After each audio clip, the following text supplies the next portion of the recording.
So me and my best friend were kind of just like swiping through Tinder for fun. And then she came across this really, really hot dude.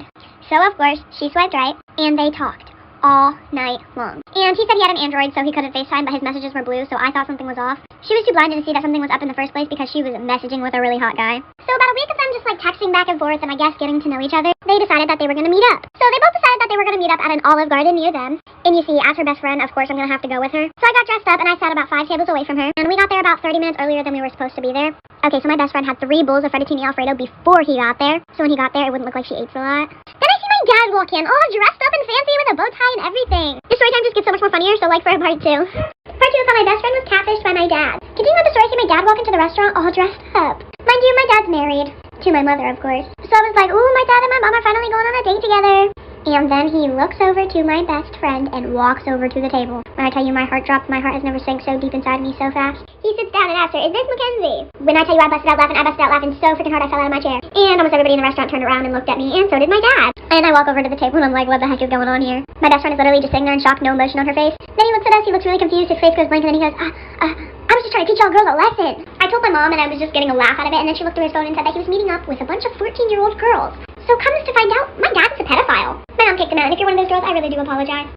So when I was a sophomore in high school, I had this teacher who would only let the students in her class use the restroom 1 time per semester. Well, one day I raised my hand and I was like, excuse me, I don't remember her name, can I please use the restroom? And she was like, no you can't, because you've already used the restroom in my class this semester.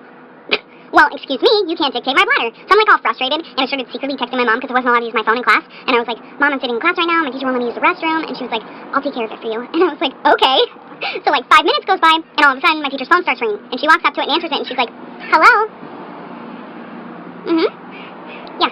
Okay, thank you. And then she walks up to me like so angry, and she like slams the pass on my desk, and she was like, since you have to go that bad. And I was like, yeah, I really do, thanks. And I got up and left. I didn't even have to go to the bathroom. It was just the principle of it. I just run the halls. This is a story of the time that I caught my neighbor's mom talking smack about me. So I don't know about you guys, but every single Wednesday in my middle school we would have a bagel sale. And some people's parents would come in to help out. And my neighbor's mom was one of those parents. And I had a best friend at the time whose mom would also work at the bagel sales. But this best friend of mine, her mom never let us hang out with each other because she felt that I was a bad influence on her. When in reality, it was the complete opposite. She was the one that snuck the boys in her house, if you guys remember that story time, where they peed in a flower pot. So basically her mom wouldn't let us hang out. And sometimes my friend would go with her mom in the morning, basically as a ride to school, and to help out with the bagels too. And one day when she went in with her mom, my neighbor's mom also was there too. So my friend starts eavesdropping into their conversation, and my friend's mom brings me up and says how much of a bad kid I am and a bad influence. And my neighbor's mom was like, oh wow, that's my neighbor, like we always suspected something bad about her, our whole entire neighborhood knows this about her, basically making stuff up about me. So then I go home crying, tell my mom. Part 2 of catching my neighbor's mom talking smack about me. So my best friend tells me all these things that my neighbor was saying about me, obviously. And I got really upset, so I went home and I just started to cry. Because for some reason I felt like when I was younger, every one of my friends' parents hated me. And I never really knew why. I was always the type of person to like let my friends do whatever they want and encourage them in doing whatever they want, whether that's breaking the rules or following the rules. So I mean, I guess that could be something, but I'm just being a supportive friend, like... Sorry, I got off topic. So when I told my mom, she was like, okay, come with me, I'm gonna knock on her door. And I was like, heck no, I don't know